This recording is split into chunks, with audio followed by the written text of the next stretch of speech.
Aristotle once said, "We are what we repeatedly do." Excellence, then, is not an act, but a habit. Hi, my name is Irvin Padilla, and I'm here to talk about the recent changes to the Air Force Physical Training Assessments under the new DAFMAN 36-2905. First, let's talk about some nomenclature changes to clear up any confusions. I used to be referred to as a physical training leader, but I'm now referred to as a peer fitness leader. The test itself is now called the PFRA, or Physical Fitness Readiness Assessment. What is the PFRA? Well, according to the DAFMAN 36-2905, Chapter 3.1, the PFRA provides commanders and supervisors with a tool to assist in the determination of overall fitness and readiness of their members. The biggest change to the PFRA is the introduction of the body composition measurement component. Why add this new component? Well, according to an article published in the International Journal of Obesity, higher ratios of waist to height were associated with an increased hazard of cardiovascular disease and all-cause mortality. So while not an immediate assessment of a person's health, it does give a good indication of their overall readiness. The way that it is scored is by using a ratio of a person's height to their waist measurement and scoring it up to 20 points. The other three components are muscular strength, core endurance, and cardiorespiratory fitness. These components have remained largely the same, except the point thresholds have been arranged to accommodate for the new component. The minimum scores for these components are dependent on a person's age as well as sex.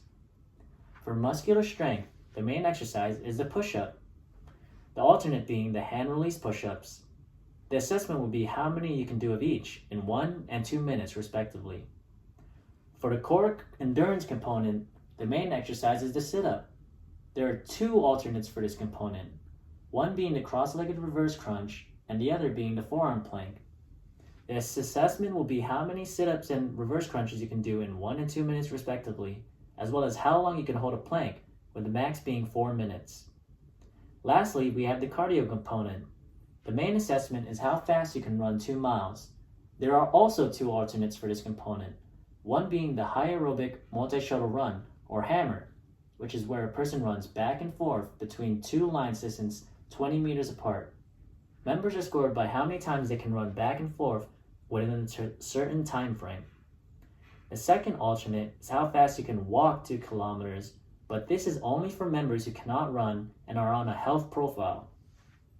Both the muscular strength and core endurance portions account for 15 points. The cardio component accounts for a whopping 50 points.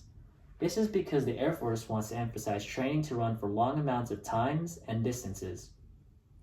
In an article published on Nature.com, running was found to be a reliable, valid, and useful tool for assessing cardiorespiratory fitness in the armed forces. A big change that isn't so much with the test, but with testing frequency, is that regardless of score, every member must test twice a year. Previously, high scorers were exempt from testing again within the same year, but now they have to test even if they exceed the standard. Why the need for this change? Well, in an article written by the Secretary of the Air Force Public Affairs, it was stated that the Department of the Air Force is moving towards a new culture of fitness initiative. The only way to reliably test physical readiness is to regularly test one's physical readiness. In conclusion, the Air Force Physical Fitness Readiness Assessment is an essential part of ensuring our military is ready at all times. In this brief, I went over the new names and components of the Physical Fitness Readiness Assessment, as well as reviewed components that haven't changed. If the last core value of the Air Force is excellence in all we do, then remaining fit to fight requires year-round discipline to meet the standard.